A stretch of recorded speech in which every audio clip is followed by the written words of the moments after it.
जय गुरु जी। संगत जी, अनंतम अनंतम शुक्राना गुरु जी। संगत जी, गुरु जी के ग्रंथ दिव्य आभा में से आज मैं आपको जो सत्संग सुना रही हूँ उनमें से पहला सत्संग राजेश कौशिक का है, जो म्यूनिक जर्मनी के हैं। उनके सत्संग का शीर्षक है शांति स्त्रोत का अनुयायी बना।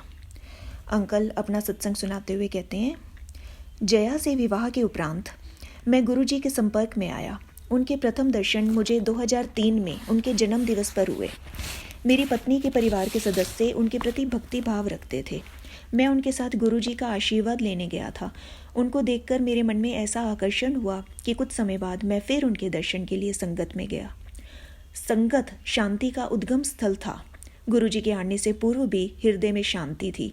सब लोग शांतिपूर्वक बैठे थे, अधिकतर हाथ जोड़कर, कुछ आंखें बंद कर और कुछ वहाँ बज रहे भजनों में अपने सुर मिलाते हुए।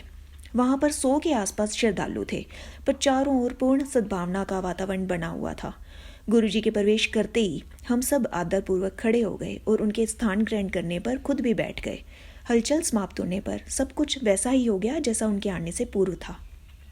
मैं उनको देखना चाह रहा था, पर उनसे निकलती ऊर्जा इतनी तीव्र थी कि उन पर दृष्टि बनाए रखना असंभव था।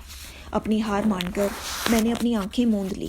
मुझे असीम निश्चिंतता और शांति का अनुभव हो रहा था। कभी कभी वह संगत से बातें और हास्य विनोद भी कर रहे थे। तब से मैं शांति स्त्रोत का अनुयायी हो गया हूँ। 1 वर्ष बीत गया था और मन में 2 चिंताएं लगातार बनी हुई थी, अपने लिए एक अच्छा कार्य और अपनी बहन के लिए सुयोग्य वर। उन्हीं दिनों मुझे एक सपना आया जिसमें मैं अपनी ससुराल वालों के साथ एक आश्रम में गुरु जी के निकट बैठा हूँ और उन्होंने मुझे शिवलिंग दिया। जब मैंने यह सब स्वप्न अपनी पत्नी जया को बताया तो उसने कहा कि गुरु जी ने हमें आशीर्वाद दिया है। गुरु कृपा से कुछ दिनों में मुझे अच्छा काम मिल गया। मैं अपना नियुक्ति पत्र लेकर गुरु जी के पास गया और उनको अपनी बहन के लिए एक अच्छे वर की चिंता के बारे में बताया। तो वह बोले, मौज कर। यह शब्द मुझे सांत्वना देने के लिए पर्याप्त थे कि गुरुजी सब ठीक कर देंगे। इस अवधि में मुझे पुत्र प्राप्ति भी हुई। कुछ समय बाद मेरी बहन के लिए एक अच्छा रिश्ता आया और अब वह सुखपूर्वक अपना दाम्पत्य जीवन व्यतीत कर रही है। अब मैं भी अपने परिवार सहित आनंदपूर्वक जीवन व्यतीत कर रहा हूँ। मुझे जर्मनी में कार्य मिल गया है, जिसके बारे में गुरुजी ने मेरी पत्नी को 2 साल पहले सपने में बताया था और उस समय हमने विदेश जाने का कभी सोचा भी नहीं था। जय गुरु जी। अनंतम अनंतम शुक्राना गुरु जी। संगत जी, अब मैं एक और सत्संग सुना रही हूँ जिसका शीर्षक है चित्र से उपचार। ये सत्संग वीरेंद्र बोरी का है। वीरेंद्र बोरी अंकल अपना सत्संग बताते हुए कहते हैं, मेरे ससुर रिटायर होने के बाद हरिद्वार में रहने लगे थे। वह मधुमेह से पीड़ित थे और उनके मधु की मात्रा कभी सीमा में नहीं रहती थी। यद्यपि उनके हृदय की चिकित्सा हो चुकी थी, फिर भी रोग बना हुआ था। उनका एक गुर्दा भी काम नहीं कर रहा था। एक दिन फ़ोन आया कि वह गंभीर अवस्था में हॉस्पिटल में है। मेरी पत्नी ने रोना शुरू कर दिया। अगले फ़ोन के बाद आशा टूटने लगी।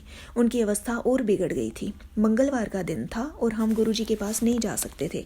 हमारा विश्वास समाप्त होने लगा। मैंने एक पुराने भक्त को फ़ोन किया तो वह बोले कि गुरुजी को सबका ज्ञान है। इससे हमें आश्वासन मिला और हम सो पाए। गुरु कृपा से बृहस्पतिवार को गुरुजी का एक चित्र मिला और अगले दिन ही हम हरिद्वार चले गए। हॉस्पिटल में हमने स्थिति का अनुमान लगाया और मेरी पत्नी ने गुरुजी का चित्र अपने पिता को दिया। उन्होंने उसे अपने मस्तक से लगाया और अपनी कमीज की जेब में रख लिया। वह कभी भी गुरुजी के पास नहीं गए थे। तुरंत ही गुरुजी की सुगंध उस कक्ष में फैल गई और हम सबको आभास हुआ कि भौतिक दूरियां होते हुए भी वे अपने भक्तों के समीप होते हैं। हम लौट आए। 1 सप्ताह बीतने वाला था। डॉक्टर अब पैरालिसिस का अनुमान लगा रहे थे। चमत्कारिक रूप से सीटी स्कैन भी स्पष्ट था। डॉक्टर अचंभे में थे और बृहस्पतिवार को उन्होंने निर्णय लिया कि उनको निकट देखरेख के लिए 1 सप्ताह और वहां रखा जाएगा। उस समय तक कुछ भी हो सकता था। अगले दिन प्रातः मैं अपने कार्यालय में गया था और मेरी पत्नी ने फ़ोन किया तो मेरे मन में पहला विचार आया कि बुजुर्गवार लुढ़क गए। मेरे हाथ कांप रहे थे और अपनी पत्नी की बात नहीं सुन पा रहा था। मेरी पत्नी को दोबारा कहना पड़ा कि वह हॉस्पिटल से घर आ गए हैं। वह रो रही थी और गुरुजी को बार बार अपना धन्यवाद प्रकट कर रही थी। शाम को जब हम गुरुजी के पास गए तो उन्होंने कहा कि उसके पिता की स्थिति पहले से बहुत अच्छी है। जब मेरे ससुर गुरुजी के दर्शन के लिए आए तो उन्हें गुरुजी ने एक और भेंट दी। उनकी पत्नी मेरी सास गठिए की रोगी थी। वह अपने पति के साथ गुरुजी के पास आई थी। जब वह वापस हरिद्वार गई तो उन्हें आभास हुआ कि बिना हाथ में दर्द हुए वह अपने पोते के लिए स्वेटर बुन सकती थी। यह महिला, जिन्होंने अपनी समस्या के लिए गुरुजी से विनती भी नहीं करी थी, रोग से मुक्त हो गई थी। गुरुजी की दया ऐसी ही है।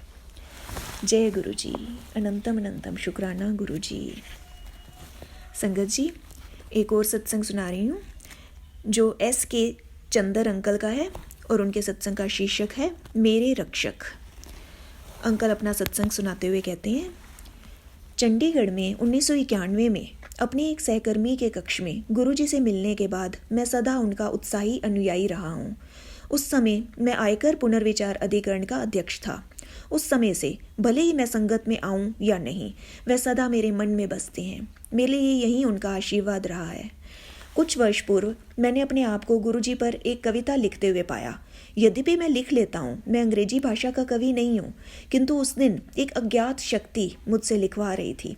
उनके जन्मदिवस के उपलक्ष्य पर उसकी सैकड़ों कॉपियाँ बनी और उसे गुरुजी के भक्तों में बांटा गया। जनवरी 2006 में मैं अचानक बीमार हो गया। मुझे ज्वर था और अपने कमरे में बेहोश पाए जाने से पूर्व 2 बार उल्टी कर चुका था। स्ट्रेचर पर मुझे सीधे अपोलो हॉस्पिटल के ICU में ले जाया गया। डॉक्टर के एक दल ने परीक्षण करने के बाद पाया कि गुर्दे के संक्रमण ने मेरे पूरे शरीर को ग्रस्त कर लिया था। मेरे गुर्दे और लीवर ने काम करना बंद कर दिया था। मेरे हृदय का आकार बढ़ गया था और मेरी आंतों से रक्तस्राव हो रहा था। मस्तिष्क प्रभावित हो गया था और मुझे श्वसनक ज्वर था। इस आधार पर डॉक्टर ने मेरे जीवन की आशा छोड़ दी थी और यह मेरे परिवार को भी बता दिया था। तथापि उन्होंने कहा था कि यदि मैं अगले 48 घंटे जीवित रह पाया तो कुछ आशा करी जा सकती है। गहन सेवा केंद्र में डॉक्टर मेरे साथ लगे रहे। एक दिन प्रातः 4 बजे जब मैं अर्धचेतना में था तो नर्स कोई विशेष नस ढूंढ रही थी। तो मैंने एक डॉक्टर को कहते हुए सुना कि मैंने सब संभव कर लिया है और कुछ नहीं हो पा रहा है। यह सुनकर मैं भयभीत हो गया। वहाँ लेटे हुए अपने अस्थिर मन से मैं गुरुजी से संपर्क स्थापित करने का प्रयत्न कर रहा था। उस दिन मैंने उनके उस चित्र पर ध्यान केंद्रित किया जिसमें वे अपने दोनों हाथ अपने मुख पर रखे हुए हैं, जैसे गूढ़ सोच में हैं, दिव्यता और शांति का प्रतीक। यह चित्र मेरे घर में है। जैसे ही यह चित्र मेरे मन में आया, मैंने तुरंत अपने शरीर और मन में अद्भुत राहत का अनुभव किया और मेरा स्वास्थ्य लाभ आरंभ हो गया। मेरा वजन 25 किलो घट गया था और मेरे शरीर का ढांचा बिल्कुल ढीला हो गया था। कई महीनों तक मैं चल या बात नहीं कर पाया। मेरा उपचार कर रहे डॉक्टर ने पूछा, आप कैसे बच गए? आपसे आधी आयु के व्यक्ति का भी ऐसे लक्षणों के साथ बचना कठिन था। डॉक्टर को पता नहीं था कि मेरे रक्षक गुरुजी महाराज एम्पायर स्टेट से सब नियंत्रित कर रहे थे। जय गुरुजी, जय गुरुजी, अनंतम अनंतम शुक्राना गुरुजी।